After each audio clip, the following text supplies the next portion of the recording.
Okay, I'm just going straight through to 7.3. So I just left 7.2 a little short. And I guess we can leave aside the Mangalacharana since it's just a continuation of the previous. So, as we have seen in the last section, that the idea was that what was just basically being presented was that one needs to have the capacity to see Krishna. And so Krishna's mercy in the form of his self-revelation, which is awakened by a devotee's, a particular manifestation of devotion. So we've learned that this devotion comes from an external source, that this devotion comes from the grace of a devotee, the grace of Bhagavan or the grace of a devotee, but mostly we have Mahatpada Padarajobhishekat, Mahat Vina Mahat Padarajobhishekat. Without the dust of the lotus feet of a Vaishnava,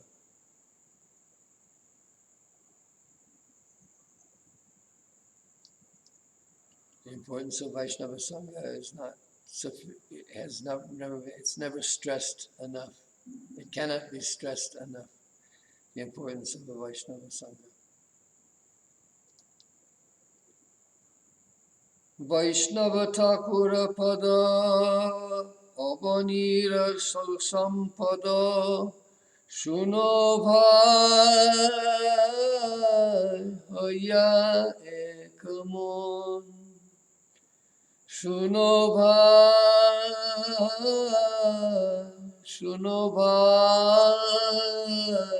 Hoya Ekamon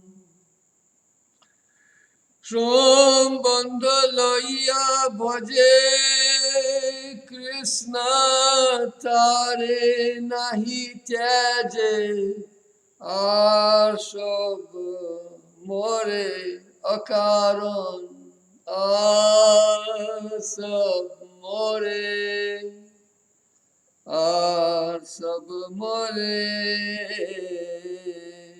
Sab more akaron. And Narottam Das Thakur saying, if you have the connection to the Vaishnavas, Krishna will never abandon you. So keep that connection to the Vaishnavas. All right, so we're going on now with the next section. So this blessing of Krishna's self-revelation, potency of self-revelation, but he's saying that he's placed some importance on the purificatory aspects of that, because he does say that you have to understand that darshanam does mean the end of your material entanglement, whatever you may think after that. Whatever it might look like to anybody, this is going to come now. Whatever it might look to anybody else, it's over. If for the internal, for just for the meditator, person who's meditating, he sees Krishna for a minute in the heart. Right? Vidyate grantis chidyante sarva samshaya kshiyante tachasya karmani dṛśyate atmanishvare. Right. So what if you see Krishna standing in front of you? Right? Of course you don't, because the people don't have all of that swaprakashata Shakti is not manifest in all of them, because they don't have that, they haven't imbued the bhakti Shakti. A particular tad-bhakti-viśeṣa, right? That's an important part. Because the bhakti-viśeṣa, that can change, right? So the guru parampara can change because the bhakti Shakti can change, right? Depending on the rasa, and so on. So, tad-bhakti-viśeṣa aviśkrita tad-icchā-mayety-ādy-udāharaṇaṁ swaprakāśata shakti prakāśa eva tad-mūla rupa. That was where he ended. And then yad tadapi niḥśeṣa-mayety. All the imperfections will be destroyed. And if there are any imperfections left, if you see Krishna, sakshatkar, right, with your senses, it's all finished. No more material world for you. Now, tadevaṁ tat-prakāśena niḥśeṣa-śuddha-cittatve siddhe. All right, so we're calling this 7.3 now. The senses must be imbued with the internal potency. Gotta have the internal potency. And we pray to the internal potency. We pray to the internal potency. We pray to the Guru Tattva, which is an aspect of the internal potency. The act where there is bhakti, there's the internal potency.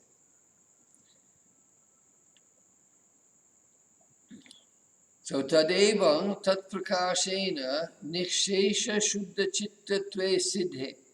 All right, so when he's using the word siddha here, siddhe, it's in the saptami, right? So you should recognize this. All of you who are learning Sanskrit, okay, you recognize this one. This is a saptami. It's called sati saptami. It's a seventh case.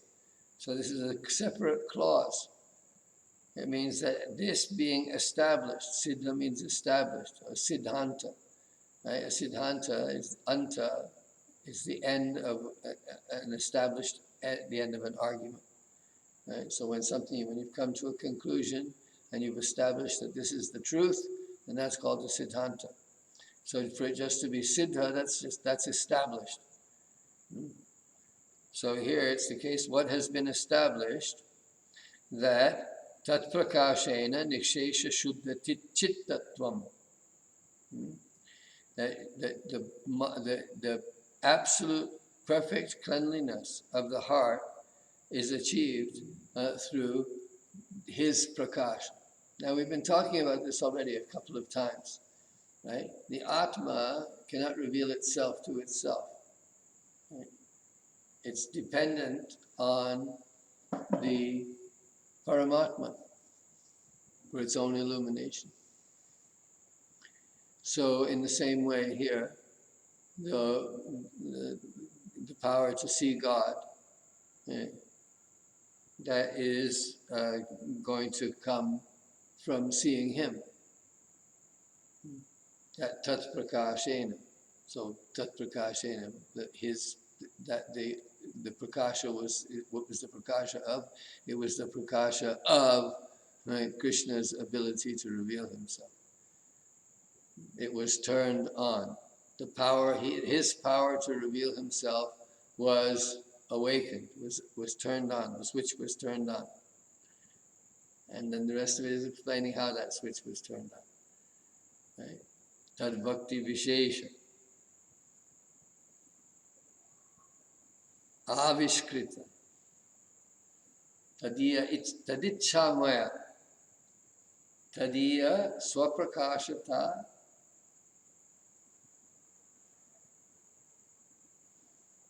Rupa Shakti Prakasha Eva.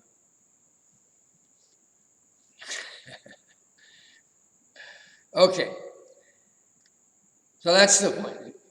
Krishna's appearance has gotten rid of, so that's our starting point now. We're going to talk about something else, but this is we're taking this into account. So we've established this point. So we establish it, this is the truth, this is what the Bhagavatam says, we accept it, that if you see God, that all your sins will be removed, everything will be gone, you'll be pure, completely pure. So then it says that puruṣa-karaṇāni tadiya svaprakāśata shakti tadatmya-pannatayaiva tat-prakāśatābhimānavanti syuḥ. Okay, so it's something else that's going to be. Once it's been established, all right, that the heart has been purified, then what happens? Right? Puruṣa-karaṇāni.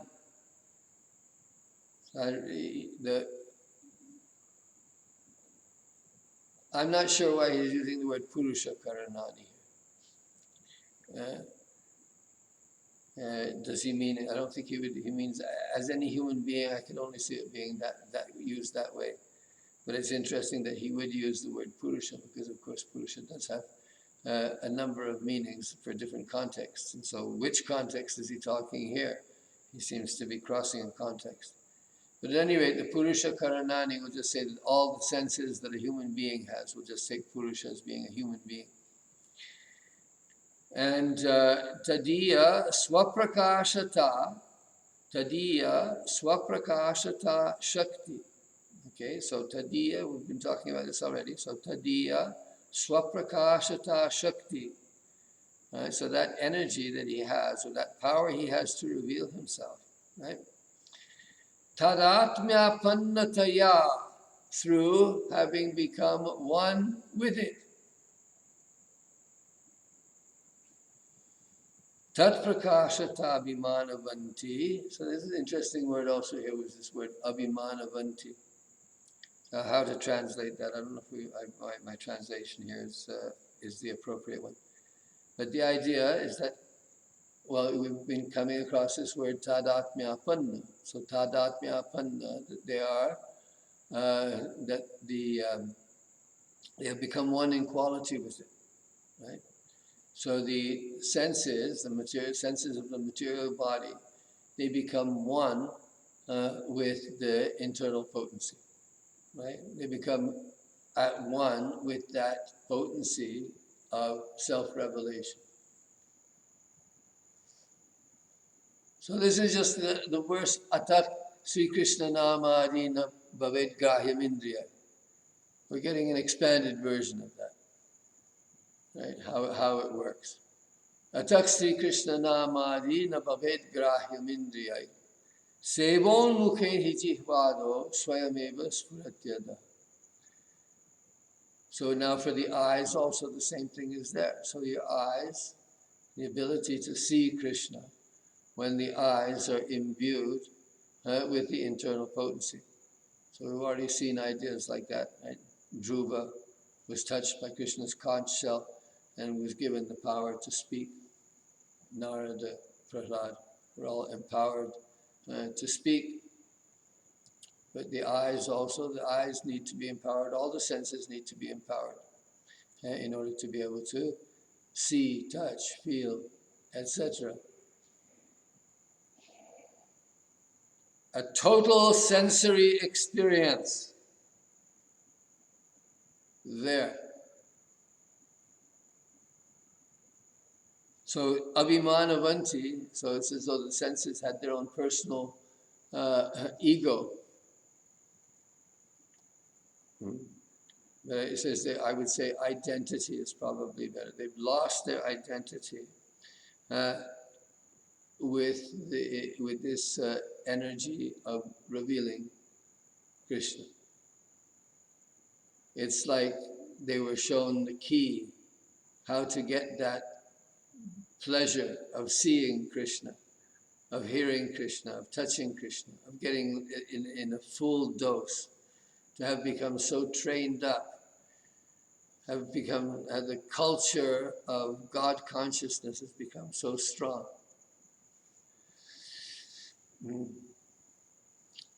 That the senses all identify with the internal potency. And so the tongue does not want to chant anything other than the holy name. The ears do not want to hear anything but the holy name. The eyes, they only want to see the form of Krishna.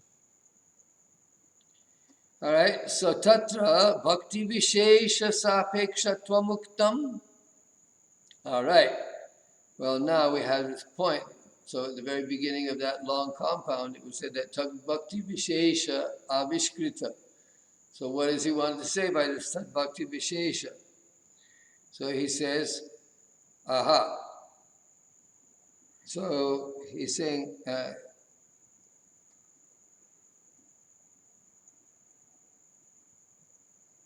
all right, well, it's just repeating, but it says, so remember at any rate, that we were talking about that there's some dependence, that there's a role here, an important role for a particular kind of bhakti. So what is that? Bhakti-viśeṣa. So what are we going to talk about there? And then it was another verse from the second chapter of the first canto, right at the beginning. It's actually the verse that comes right after Vadanti tattva vidastatvam yadjnanam advayam brahmeti paramatmeti bhagavan iti shabdyate. Of course, everybody knows that now, right? That's all your grade 1 stuff.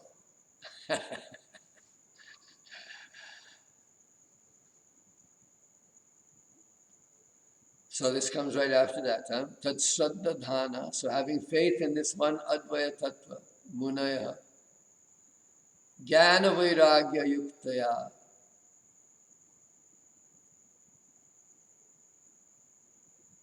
Oh, right. I got it mixed up with something else. No, that was right. Pashyantyātmani chātmanam bhaktya shruta grihitaya. This is a very good verse for a lot of different kinds of bhaktas. Tat-chraddadhānā munayo jnana vairagya yuktaya. Knowledge, renunciation, not giving them up, right? They're there, right? Tat-chraddadhānā munayo, the sages having faith in this one thing, really. Have faith that the truth is one. That's the faith you can start out with. It's one advaya tattva. But remember that it can be understood as Brahman, it can be understood as Paramatman, and it can be used as it can be understood as Bhagavan. But of the three, remember that Bhagavan is the highest one. So therefore, he says, tat-chraddadhānā munayaḥ. Once they had this knowledge, this sambandha jnana, then what was the abhidheya? And what was the prayojan? That was tat-chraddadhānā munayo jnana vairagya yuktaya pashyanti atmani chatmanam. They see the self within the self. Bhaktya shruta grihitaya. Through bhakti, which has been absorbed through hearing. So the seeing of Krishna depends on the hearing. It's what you hear. It's what you subject your mind to. What sound vibrations go into your brain and create your world. If you want to go into Krishna's world, well, then you have to get onto a sound vibration that comes from Krishna's world. So that's Shruta Grihitaya. So that's okay. So all right. So that's a lot about bhakti and jnana and vairagya. So that's what he's saying. So that, but this is the bhakti-viśeṣatvam uktam. So we're going to talk about bhakti-viśeṣam. That's this bhakti shruta grihitaya. Now bhaktya shruta grihitaya. So that shruta grihitaya that comes up again later on in the third canto, in another verse. Where he talks about yad vibhavayati, that the form, whatever form that I reveal myself in that particular form to him, right? In that same verse, he uses an expression like that, shruta grihita, that one according to one's wish, but still one's wish is generally speaking coming through hearing. Right? Our desires are created by what our ears incite us to.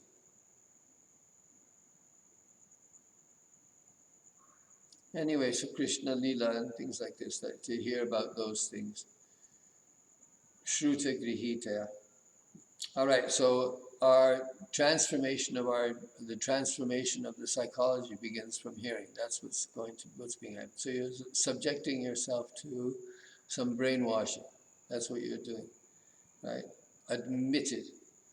So it's an admitted thing that we want to go through childhood again, and we want new stories. We want new stories instead of the ones that were fed to us. And although some of those stories are very good, and we bow down to them, we want some new stories. So, the Bhagavatam is our shell story.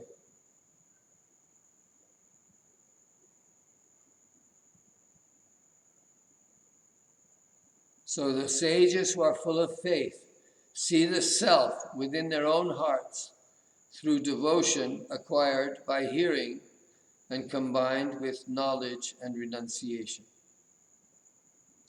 All right, so now the next thing, so the next part of that of the compound, right, was tad-icchā-mayety. So it being subject to Krishna's will.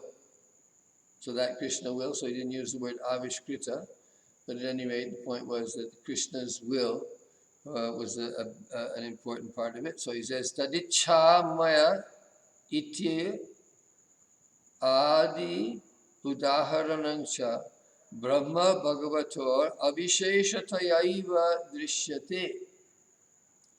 Another point.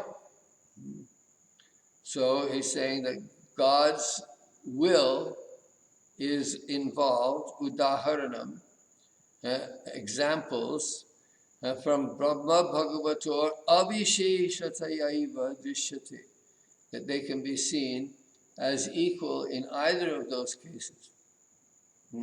So, in other words, God's will is necessary, whether one wants Brahma Sakshatkara or Bhagavat Sakshatkara. So here he's making it clear that he intends to carry over that particular characteristic to both the Brahma and Bhagavat Sakshatkaras.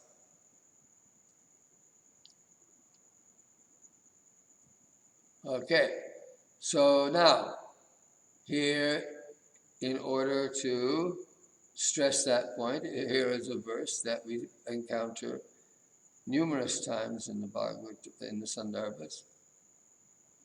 So the following example of the necessity of the will of Bhagavan, which is necessary for both the realization of Brahman and Bhagavan, without any distinction, is taken from the words of Matsya-deva to King Satyavrata. Well, I don't like the way that's translated. The idea here is that I wrecked the translation. Don't worry. If you ever hear me say that, you can understand I've already been working on it. And so I'm hearing myself out loud for the first time, and I'm going, no, that doesn't work. That's not right. Right? So the idea here is that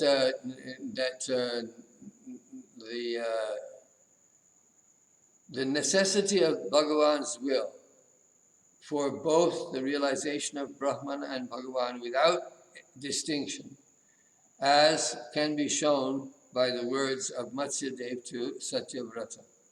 All right, so we don't have to go on to that. So, or I could do it another way. You say that examples could be given. You see, examples could be given equally to both, right? So he starts out by saying, okay, here's an example for the Brahma Sakshatkara, and whether it goes on to the next one, I don't know. But here we have another example again of what Jiva Goswami means when he's talking about the Param Brahma, when he's talking about Brahman from the Bhagavatam. Madīyaṁ mahimānaṁ ca parang brahmeti sabditam vedsya-sya-nugrihitaṁ me samprashnair vidbritam hridi. So you will also know my glory, right? So madīyaṁ mahimanam. So we've been talking about this word mahimanam. Mahimana, mahimani in the seventh case, singular, right? Mahimani goes to the weak stem. So mahimani, brahmani, dhamani, that's the saptami ending. So we have sway mahimani, it was used, and it came up again. So, and I noticed it also in several of the prasangas. I went back and where I did prepare properly, and I looked at the whole chapter from which a verse came to try to get a better picture of what's the subject that's being discussed. And so really that would have been advisable in today. I thought that I was better prepared than I actually am. But I certainly think that we need it there for the commentary section. A little bit of story never hurts. But at any rate here, so Matsya-deva says to Satyavrata that you will also know my glory, which is celebrated as Param Brahman, for it will be thoroughly revealed to you within your heart, both as a result of your own profound inquiry and through my favor. All right, so that was the idea. So once again, madīyaṁ mahimānaṁ param brahmeti sangitam. So my glory, my effulgence is known as Param Brahma, the Supreme Brahman. Vetsyasi, you will know that. Anugrihitang me, upon receiving my blessings. Samprashnayar vivritang hridi, because you will study the truth and the questions will be revealed to you within your heart. I think that's a rather nice way of putting it for a jnani, right? So the jnani doesn't shy away from questions, right? The jnani has to really have an answer for everything. Of course, that's an impossibility as the bhaktas are afraid. So the bhaktas say, okay, we're going to stop here. All right, from this point on, it's faith. And up to here, we could work with jnana. And we'll try to push the lines of jnana back as far as we can.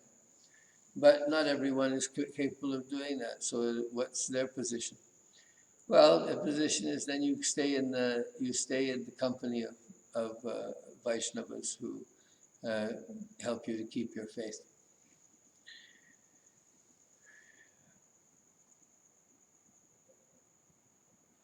But if you can share your questions, right?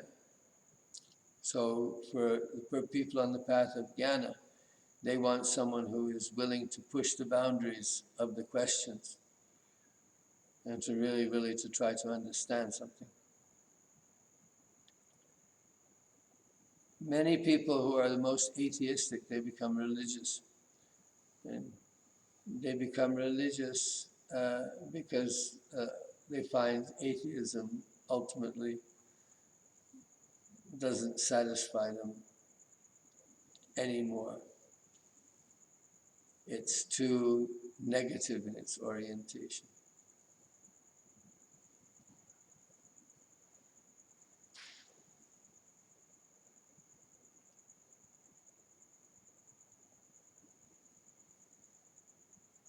So, your own profound inquiry and through my favor. Well, I would say that it looks to me when I read that verse that the questions themselves are being revealed as a result of Krishna's favor. So that's what I would say. So the questions being particularly significant for the jnana path, and for the path of mukti, and for the path of attaining Brahman, for attaining the mahima, Krishna's mahima, that would be a good blessing for him to get what he wants. Right, so then there's another verse. Right? I don't know how many more we got here. Oh, we have time. Just because it's the second class. Right, tathaiva hi brahmanam prati bhagavad-vākye manīṣitānubhāvo'yaṁ mama lokavalokanam. Okay, so now this is coming from Brahma, to whom the Lord is speaking. So the Lord, Brahma has performed his tapasya, and at the end of his tapasya, he has received a vision of Krishna. Right? So, manīṣitānubhāvo'yaṁ mama lokāvalokanam. So this is now here, it's going to say it the same way. So for Brahma, in order to see Brahman, to see the madīyaṁ mahimanam, the param brahmeti sangita, that blessing was given by Matsya to Satyavrataṁ. And so that was for Brahma darshana. But here we have, now when Brahma came and saw Vaikuntha, and saw Narayan in Vaikuntha, then he says, as per my wish. Why didn't I change this? It always seems that I've... Let me see.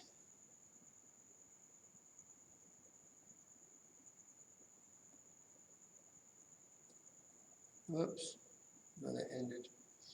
All right, sorry. Well, do I have the whole verse? Let me just see.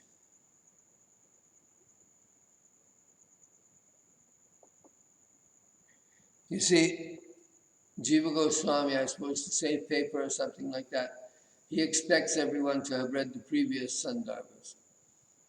So actually, many of these verses that he quotes, just like a few words from, are words that he's quoted and discussed earlier in other places. So he figures that by now you should know this verse, and you should know what I was saying when I talked about this verse. What was I arguing on the basis of this verse? That kind of thing. Right? So at any rate, here this is this verse has appeared earlier in Bhagavad Sandarbha. So as according to my wish, you have attained the vision of my abode, because you engaged in severe austerity, only on hearing my instruction in the solitary place. Oh, I really know I did that one again. Oh, I hate that.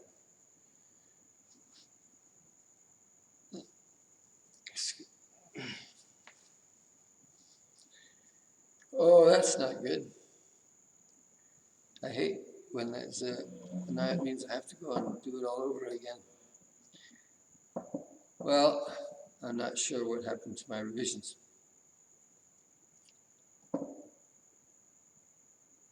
Par for the course, believe me. I put I tried to make actually a separate file. Right, but anyway, we'll be cleaning it up as we go along. So as per my wish, you have attained the vision of my abode, because you engaged in severe austerity, only on hearing my instruction in the solitary place. So that is the word tapa that Brahma heard, right? So in that, let's leave it home and move on. Okay, and there's a Nārayaṇādhyātme also here. So this is concluding the argument, going to a more widely Puranic source where the things are often stated in much clearer fashion, right? So nityāvyakto'pi bhagavan ikṣyate nija-śaktitaḥ tamrite pundarīkākṣam ka.u prabhu. Okay, very clear, nice Puranic language. Nityāvyakto'pi bhagavan. So Bhagavan is nitya-avyaktaḥ. He's non-manifest. We don't see him. Right? Nityāvyaktaḥ. Nityāvyakto'pi bhagavan ikṣyate nija-śaktitaḥ.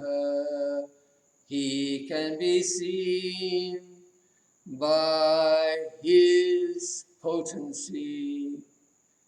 By his potency. So here Jiva Goswami has expanded on the word, what he means by potency here, right? But the idea is that potency, that Krishna has a self-revelatory potency, that by which he can be seen.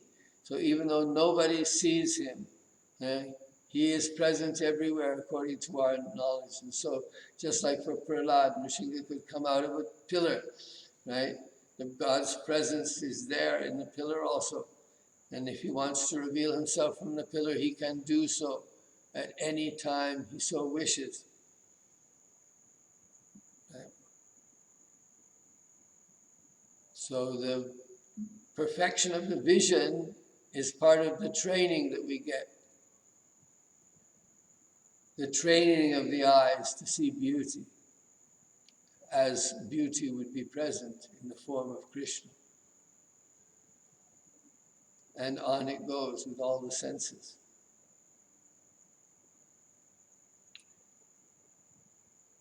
Without his grace, who is able to see the lotus-eyed, unlimited Bhagavan? So tamrite, without that grace, pundarikaksham, the lotus-eyed Lord, ka.u, who would see it? Amitang Prabhu, the Lord is immeasurable. He is not perceptible to the material senses. That's what's being said. So, here, and then the Shruti also says, Shrutaucha yamevaisha vrinute te nalabhyas tasyaisha atma vibrinute tanum swam.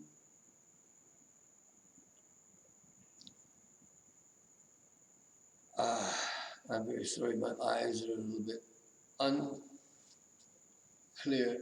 I'm going to move closer to the screen to see what time it is.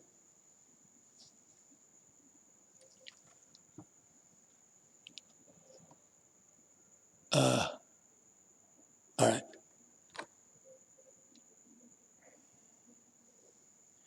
I wish there was a pause button. I could take a break. Let me see how much more is left here.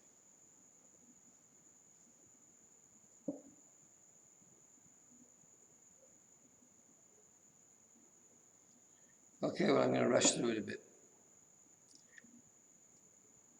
All right, so, and similarly in the words of Bhagavan to Brahma, as per your wish, you have attained the vision of my abode because you engaged in severe austerity only on hearing my instruction in the solitary place. The words tapa, he heard the words tapa.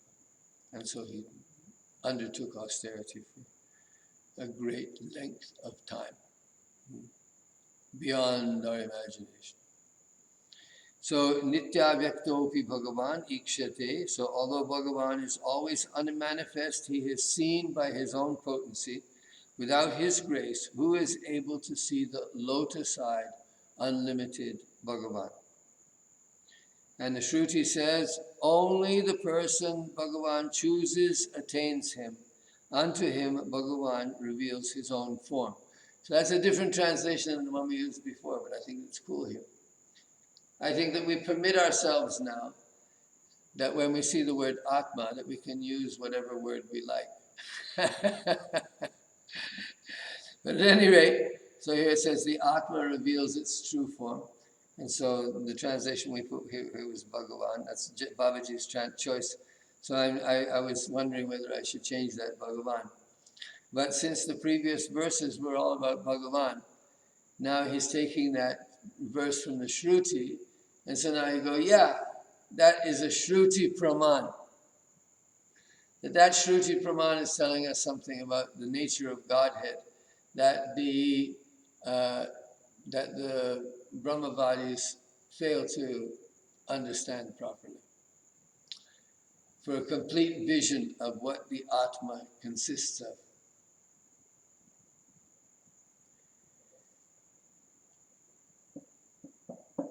So here he goes on. So tatas tat-prakāśatābhimānavanti tad-shakti pratifalanatam eva gyeya. Okay. So now the distribution and the tat-prakāśatābhimānavanti.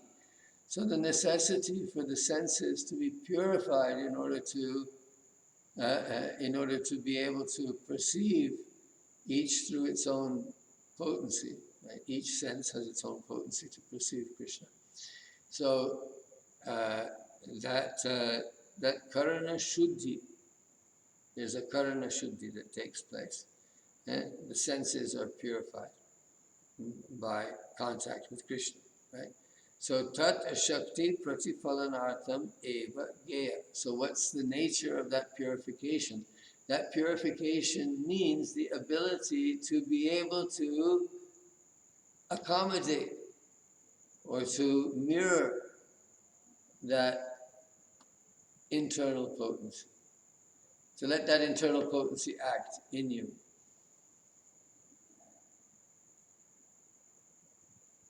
So that necessity for purification of the heart is so that you can increase your capacity to serve, to perceive, to give pleasure to become a true lover of God, and thereby a true lover of the entire universe, right? You cannot be a lover of God without being a lover of everyone in some way, shape, or form. So that's the adventure of each individual life, is how to see God in my experience, in my particular story. So, let's go on. Evaṁ api bhaktya tam dṛśyate muchukundādo ya mrigaya pāpādi astita śrī-bhagavata kirtita sātu prema vardhinya jatiti bhagavad aprapti shanka janmanas tad utkantaya vardhanartham vibhishikaya eva krita. Oh, that's a longish one. Okay, so let's see. So one makes one thought. Okay, so first of all, he's bringing up the problem. So someone's going to say, well, look, you have this story, right? That Muchukunda, after he saw Krishna, so Krishna saw him. Muchukunda saw Krishna in the cave. And so then Krishna says to him that you still have to do some penance now, because you did all this, did all this stuff as a king. You did your hunting, so you killed many animals who caused them suffering. So you cannot go straight to God, right? You still need to do some more purification, self-purification. So now Jiva Goswami takes that and says, well, you got to understand the story properly, right? So what is that? He says that śrī-bhagavata kirtita, because what he's trying to say is that when someone like Muchukunda, if Krishna talks about him having some sins, we cannot take that. We have to take our basic premise is that having seen Krishna, he has no sins. Okay? So any sins that would be an obstacle to him seeing Krishna, those have been removed by Krishna's will and by the manifestation of his own potency to reveal himself. Right? So, evaṁ, so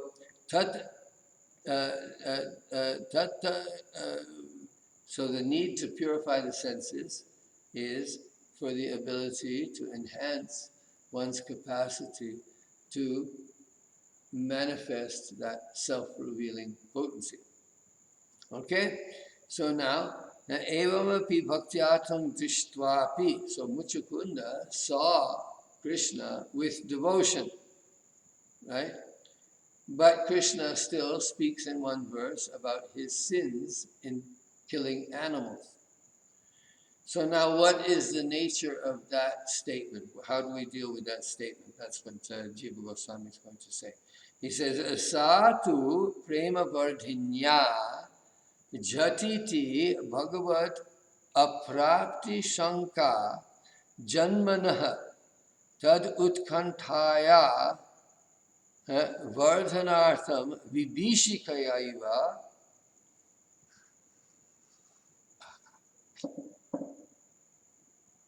My screen has been covered by a papa. Yeah, sorry, krita. So vibhishikayaiva krita. So what was it done? What was he trying to do? What was this kirtita? What was this papa that he's talking about? He says, well, that was in order to increase his love. Right? So he uses the same basic argument that in order to, by scaring him into thinking that he's going to have to take many births before he'll be able to reunite with the Lord. So he tells him that in order to increase his desire, and by increasing his desire, he'll become, he will, have that worry. That worry will be there. That's why he gets afraid. His worry that he won't get to see Krishna again. So that's the way to increase his love. That's what he's doing. So the text, therefore purity of the senses and heart are only required for the purpose of reflecting that potency, that particular potency of Bhagavan. Even then, Muchukunda saw Bhagavan through devotion, yet Bhagavan mentioned the existence of sins in him, such as that of hunting animals. He did this only to frighten him, in order to increase his anxiety by producing a doubt in him that he would perhaps not attain Bhagavan immediately, which in turn would increase his love for him. In other words, the sins were not real or significant impediments, since Muchukunda had, in fact, attained darshan of Bhagavan. So the point was that it's not really that he was, that those sins were still a part of who Muchukunda was. That was a part of the external material identity of Muchukunda. So it was like the sticks and stones may break my bones, but names will never hurt me, right? What did I do 20 years ago? What did I do 30 years ago? Yes, I was a grave sinner. I was a papi. I admit that I am a Kali Yuga Jeev. And sometimes I needed to experience reality in a particular way in order to get a good shiksha. At any rate, so Muchukunda, what's his story? It says, he did this only to frighten him in order to increase his anxiety by producing a doubt in him that he would perhaps not attain Bhagavan immediately, which in turn would increase his love for him. In other words, the sins were not real or significant impediments, since Muchukunda had in fact attained darshan of Bhagavan. He'd already reached the end of the road, so what more obstacles could there be? So, yathā, so basically what it's saying, that once he's attained that vision, that from then on out, it's all fun and games. It's all lila. All right, let me finish this up. Yathā tadiya snigdhanam. Oh, there's too many stories here. Anyway, Babaji goes through some of them. Well, we'll do it. Okay, we'll have story time. So these are being taped. You don't have to listen to them all one after the other. You can take a break. You can turn this off. Maybe come back to it in 6 months. All right, let me do it again. So, yathā tadiya snigdhanam Sri Yudhishthir Adinam Naraka darshanam. So we're talking still about darshanam here. But he says, what about Sri Yudhishthira? So Yudhishthira, what the heck? He was Krishna's own dear devotee. And yet the Mahabharata tells this whole story in the Swargarohan Parva. The Swargarohan Parva, they go walking up the mountains, the symbolic journey to heaven. It's a very strange story. The Mahabharata is still about Swarga. So you would think, that portion of the Mahabharata, that's a very old portion of the story. It's a very short parva, just like it's compared to some of the other parvas, it's just a midget. A couple of stories, and so that story of Yudhishthira, that the Pandavas, one by one, for some reason or another, they stumble and fall and can't go on. And so it's Yudhishthira alone who seems to survive this trip up the mountainside, up the Himalayas, into the clouds and into the realm of the gods. And there, when he gets there, of course, and I'll let Babaji tell the story. But the thing is that he says, he sees Duryodhan and thinks, I don't want to be here in heaven if Duryodhan is here. And so the gods try to persuade him. Oh, Yudhishthira, don't be, this is heaven. He was also a Kshatriya. He also died in the battle. So he died in the battle, so he also deserves to come to heaven. Why you're supposed to be the Dharma Raja. What's your problem here? So Yudhishthira was in a bit of a quandary. He said, no, where are my brothers? I go to where my brothers are. So they said, well, your brothers are in hell. So Yudhishthira well, that's okay by me. You take me there. I want to be in hell. I stay with my brothers in hell or in heaven. So if that's what we get for our work, for what we did in the whole saga of the Mahabharata, well, so be it. Let us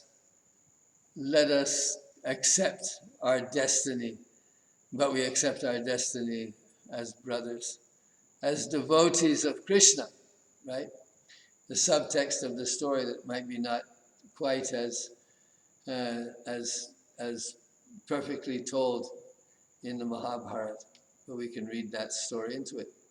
That the Pandavas were quite happy to be in association of devotees, rather than to be in heaven, in a beautiful surroundings with the non-devotees. No, that's not what the devotees teach. So, at any rate, here he says, well, it's a problem for me. Why would Yudhishthira see hell? Why would he have to go to hell? What's that all about? So, here Jiva Goswami answers. So, tat khalu indra maya mayam eveti swargarohana parvanyeva vyaktam asti. Well, he says that was all Indra's maya. It was all Indra's little trick. It was just like it was one little laugh.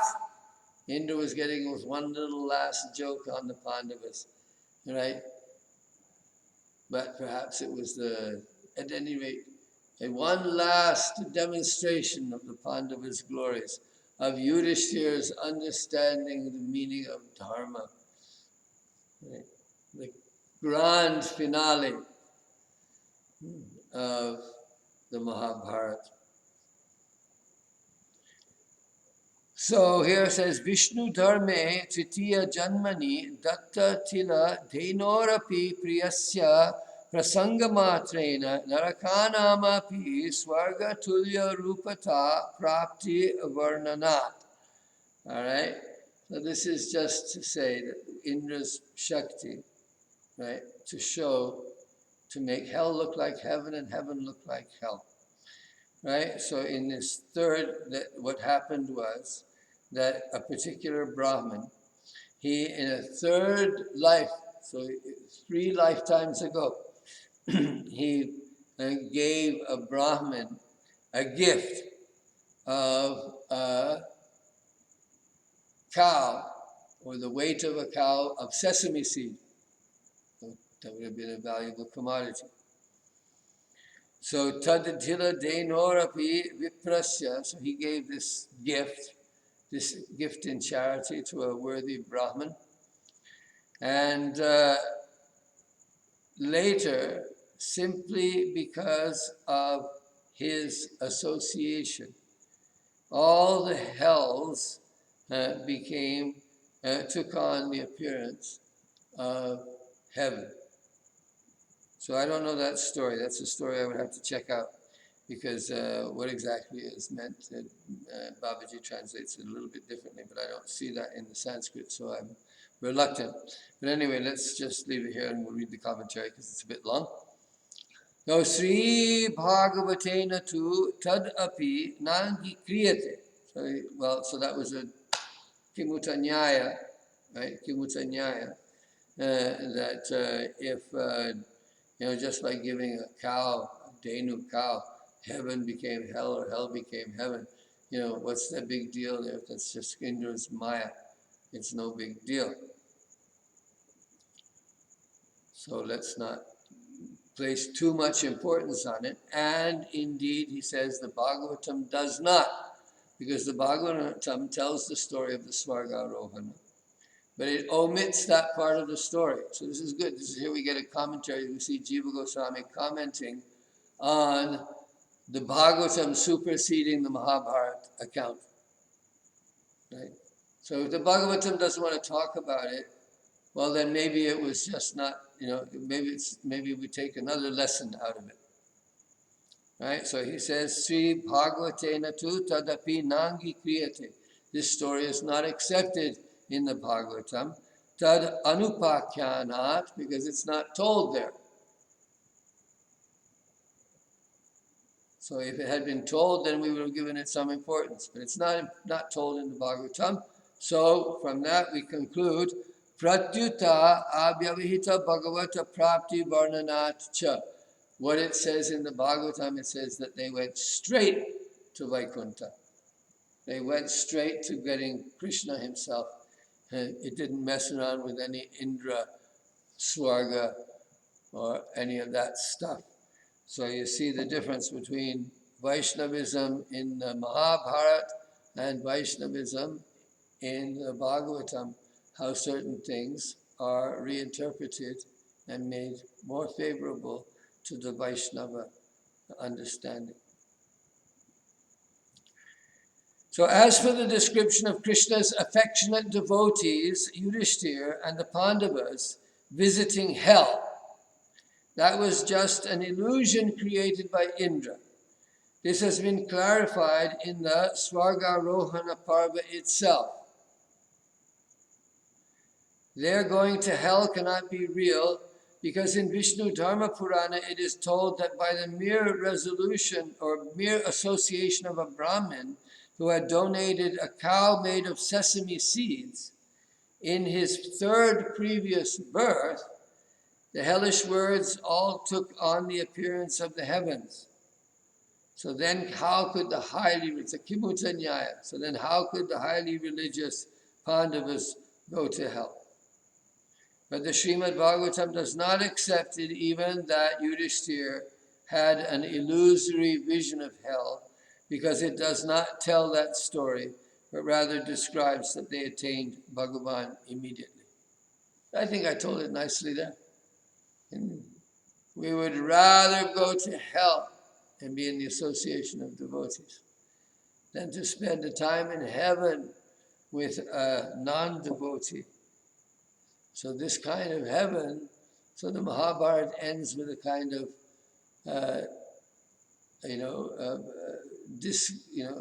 dissing of heaven as an achievement. All right. It does not, the Śrīmad-Bhagavatam does not accept even that, because it does not tell that story, but rather describes that they attained Bhagavan immediately. Okay, so Babaji's comment is a bit long, so I'm going to read it a little rapidly. But perhaps we should try for some sonority here and let the stories be stories. Next, the Jiva Goswami refers to the stories of King Muchukunda and Yudhishthira, which seem to imply that their karma was not destroyed even though they had sakshatkara of Krishna. All right?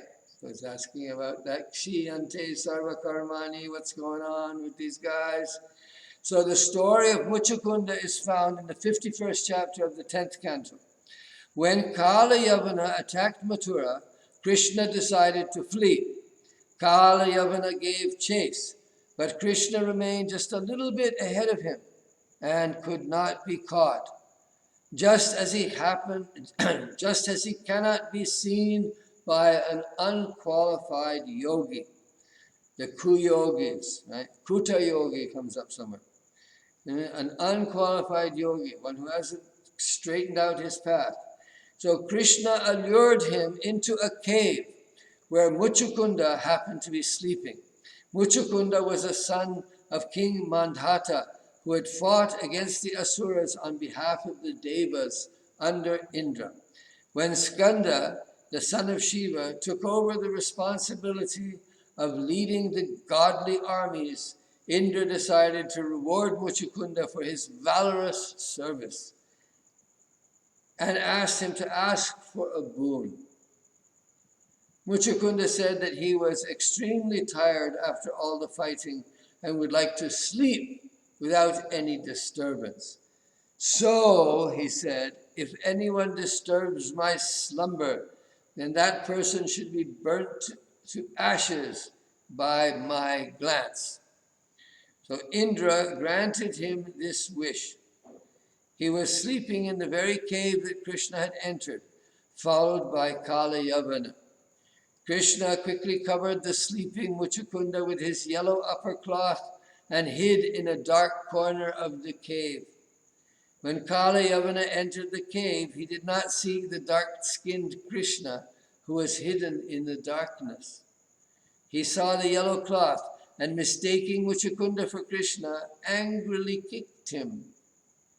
This broke Muchukunda's sleep, and furious at the disturbance, he looked at Kala Yavana and burnt him to ashes with the fire generated from his own body. There's a good Puranic story for you. So Muchukunda burns him. Krishna tricks him. Why did Krishna need to trick him? Kala Yavana, killed by fire. He was untouchable. Krishna didn't even want to touch him, to kill him. Kala Yavana doesn't seem to have a counterpart like Jaya and Vijaya. So Krishna then appeared in front of the king, who took him to be Vishnu. After Muchukunda inquired after his identity, Krishna revealed himself to him and asked him also to choose a boon. Muchukunda then offered him his prayers. This time, he did not desire any material boon. So I guess he'd been woken up just in time. But only for the shelter of Krishna's feet. It was at that time that Krishna spoke the following verse to him. While executing your duties as a kshatriya, you hunted and killed many animals. Remain under my shelter and composed in mind, and get rid of that sin by performing penances.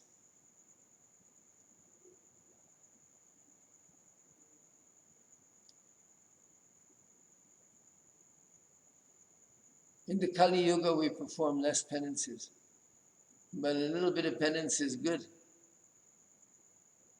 A little bit of hunger, a little bit of, challenging yourself to do something that is purifying your ego or purifying your senses. So Sri Jiva Goswami says that in reality the king had already been absolved of all sins just by seeing Krishna. But Krishna spoke in this way to increase his eagerness in bhakti so that he would not have to take any more births. Next, the story of Yudhishthira visiting hell is described in the first 2 chapters of the Svargarohana Parva, the last of the 18 chapters or 18 divisions or parvas in the Mahabharata. It is there recounted that when it was time for the Pandavas to end their activities in the world, they went to the Himalayas and began walking upward to heaven.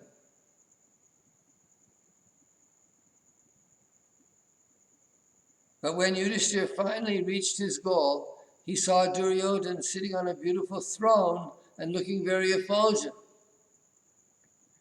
He became very upset and said he had no desire to enjoy the delights of heaven that gave a place to the unrighteous Duryodhana. On hearing Yudhishthira speak like this, Narada advised him not to be angry at his old rival. The enmity that he had towards him should not be carried into the afterlife.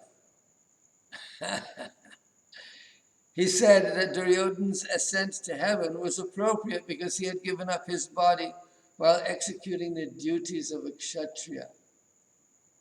So better not to remember the atrocities that he had committed in his earthly life. Oh, what a cruel, cruel punishment to give. You can stay in heaven, but only if your worst enemy is also there and you forgive him. Can you do it?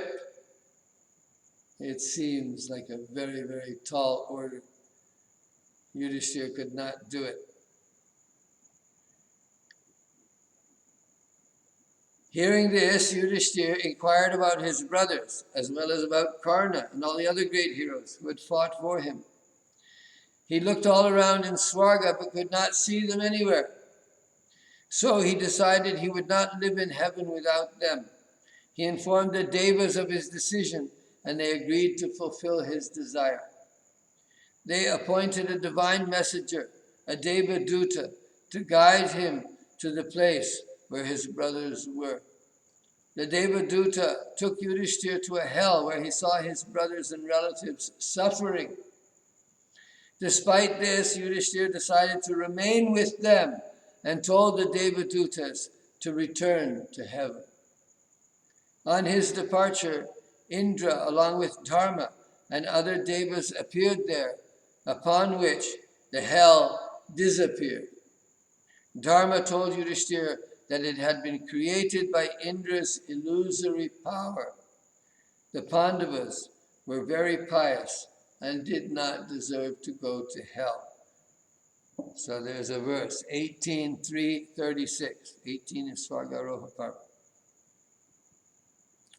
So Jiva cites the example of a Brahmana who had donated a cow made of sesame seeds in a prior lifetime. On the strength of that single pious act, the residents of hell acquired heavenly forms through his association. If such were the case with a person whose pious deeds were so trivial, then where was there any possibility of the Pandavas descending to hell? They were great devotees of Krishna, and thus Śrīmad-Bhagavatam makes no mention of their visiting any hell, whether by Indra's illusory power or any other way. Rather, the Bhagavatam says that they directly attained the abode of Bhagavan. And that is what we say. So we'll stop here. So that was good. Jai Jai Sri Radhe, Jai Jai Sri Radhe, Jai Jai Sri Radhe Shyam, Jai Jai Sri Radhe Shyam.